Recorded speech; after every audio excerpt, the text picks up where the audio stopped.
দেখতে দেখতে আমাদের রোজাগুলো চলেই গেল। আল্লাহ, তুমি সবাইকে এই রোজার ওসিলায় সবার গুনাহগুলো তুমি মাফ করে দিও গো আল্লাহ। মাত্র ৩০টা রোজা, তাই করতে মানুষের কতটা দ্বিধাবোধ। লুকায় লুকায় দোকানে এখানে ওখানে সিগারেট খাবার খেয়ে যাচ্ছে।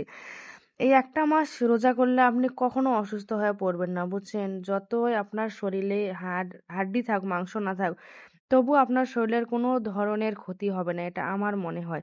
কিন্তু মানুষ বলে না, ওর শরীরে কিছু নাই, চিকনা পাতলু, না রোজা না রাখাই ভালো। কিন্তু এটা কখনো না, রোজা থাকলে যে মানুষ শুকায় যাবে এটা কোনো হাদিসে নাই, কোনো নিয়মের মধ্যেই পড়ে না আমার মনে হয়। আপনাদের কি মনে হয় অবশ্যই কমেন্টস করে জানাবেন। কিছু কিছু মানুষ কতটা তরতাজা, কত ইয়াং, জিজ্ঞেস করবেন ভাই রোজা নাই কেন? কয় আমি রোজা থাকতে পারি না, রোজা থাকলে আমার গ্যাস ফর্ম হয়, রোজা থাকলে আমার মাথা ব্যথা করে, রোজা থাকলে আমার পেট ব্যথা করে। মানে কত তার অভিনয়, কত কি! আর লুকায় লুকায় দিব্যি খাবারগুলো খাচ্ছে। বলেন তো, এবারে রমজানের মতো আমার জীবনে আমি কোনো রমজান এমন আরামদায়ক পাইনি। এই প্রথম এত আরামদায়ক রোজা, যে এই রোজার মধ্যে কোনো ধরনের পানির পিপাসা নাই, কোনো ক্লান্তি নাই, কোনো কিচ্ছু নাই। এত ভালোভাবে যে রোজাগুলো কাটাচ্ছি, আল্লাহ তুমি এই সুন্দর দিনগুলো কেন অত তাড়াতাড়ি নিয়ে যাচ্ছ? সুন্দর জিনিস যে কোনো ভালো মুহূর্ত কিন্তু বেশি দিন থাকে না, এটাই হলো কথা। হাই এভরিওয়ান, আসসালামু আলাইকুম। সবাই কেমন আছেন? আশা করি সবাই খুব ভালো আছেন। আপনাদের দোয়ায় আমরাও অনেক ভালো আছি। ভয়েসটা দিতে কেন জানি আমার চোখে অটোমেটিক পানি চলে আসছে। মানে এত পরিমাণে আমার খারাপ লাগতেছে যে রোজাগুলো চলেই যাচ্ছে। আমরা তো আনন্দে আছি যে সামনে আমাদের ঈদ, কিন্তু যারা কবরবাসী তারা তো কষ্টে আছে, তারা তো ভাবতেছে আর যদি কিছুদিন পাইতো তারা। সব আল্লাহর ইচ্ছা, সব আল্লাহর কাছেই সবকিছু।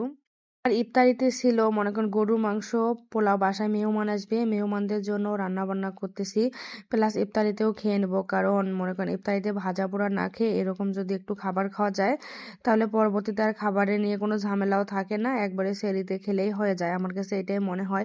তাই আমি ভাজা পোড়াটাকে বেশি স্কিপ করে এগুলো খাবার রান্না করার বেশি ট্রাই করি, যাতে এক ঢিলে দুই পাখি আমার হয়ে যায়। যাতে ভাজা পোড়া খেয়ে কেউ এত ক্লান্তও না হয়। পরবর্তীতে ভাজা পোড়া খেলে পরবর্তীতে কিন্তু আবার অনেকে ভাত খায়, ভাত রান্না করতে হয়, ওটা একটা ঝামেলা। তাই একবারে আমার হয়ে যায়।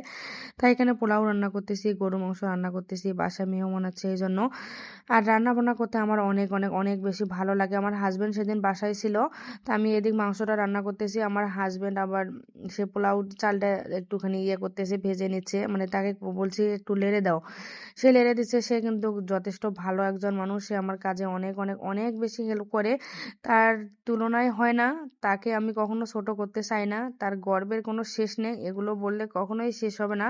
আমার জীবনসঙ্গী হিসেবে আমি তাকে পেয়েছি, আমি অনেক বেশি ধন্য। যদি ভিডিওটি ভালো লাগে লাইক কমেন্ট শেয়ার করেন। আল্লাহ হাফেজ।